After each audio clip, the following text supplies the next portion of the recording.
හයි යාළුවනේ කොහොමද ඉතින් අද අපි ඔයාලට ගන්න තින්නේ ඉතාම ලස්සන වීඩියෝ එකක් වෙනස්ම දෙයකට පුතු මේක හදන්නේ කොහොමද කියලා තමයි අපි අද වීඩියෝ එකෙන් ගන්න තින්නේ. එහෙනම් guys අපි වැඩේ කරලා බලමු.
මේ විදිහට ඉතින් ඔයාලා ලුණු තක්කාලි මම ඔයකට හොමිස් කරලා ගත්තා. මේ විදිහට ඔයාලා කපලා මේකට මේ විදිහට දාගන්න. දැන් අපි බලමු නූඩ්ල්ස් එක උණු වතුරයකට දාලා ගමු.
චූට්ට වෙන දාගන්න මේකට පොල්තේ පොඩ්ඩක් වෙන දාගත්තාම හරි පොල්තේ වැඩිපුර දාන්න තමයි මොකද නූඩල්ස් පැකට් එකේ තෙල් තියෙන හින්දා.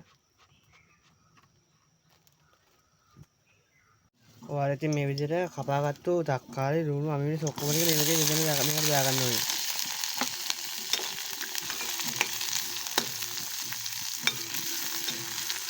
ඉතින් guys මේ වගේ කෑම කවුරුවත් හදලා නැහැ. මම මේ නිකන් හදන්නේ ඔහේ හිතෙත් එක මම කොහොමද දන්නේ ඒක කාලම තමයි මේක බලන්න ඉන්නේ කොහොමද රහ කියලා.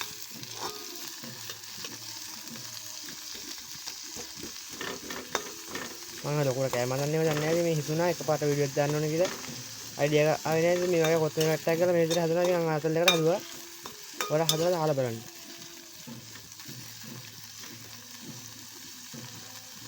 ඉතින් අපි ඔය ටික පොඩ්ඩක් තෙල් පරාද වෙනකන් ගෑස් එක පොඩ්ඩක් අඩු කරලා ඔහොම තියාගන්න. ඉතින් guys මේක ගොඩක්ම තෙල් පරාද වෙන බෑ කරරහ වගේ යන ඔය ගන්න දෙද්දි දැන් අපි වතුර පෙරා ගත්තොත් මැංගනීස් මේ කොත්තු මේ ටික මේකට මෙහෙම දානවා.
ගත්තා.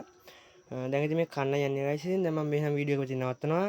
අනිවාර්යෙන් මේ වගේ මොංගල් කෑම හදන්න කැමති කට්ටිය ඉන්නවා නම් අනිවාර්යෙන් මගේ channel එකත් එක්ක එකතු වෙලා මේක subscribe කරන්න ඉස්සරහට යාළුවන්ට බලන්න මේක share කරන්න. මේ වගේ කෑම ඉතින් අත්දැක බලන්න දිගටම මම ඉතින් මේක idea එකක් කරන්න වෙයි. ඉතින් හිතුණ ගමන් මම හදුවා. හදලා ඉතින් ඔයාලට බලන්න දැම්මා. අනිවාර්යෙන් මේක කාලා බලන්න. හදලා මාර රහක් ඇති. මම තම කෑවේ නැහැ. කාලම බලමු. ඉතින් දැන් මම සුබ දවසක්.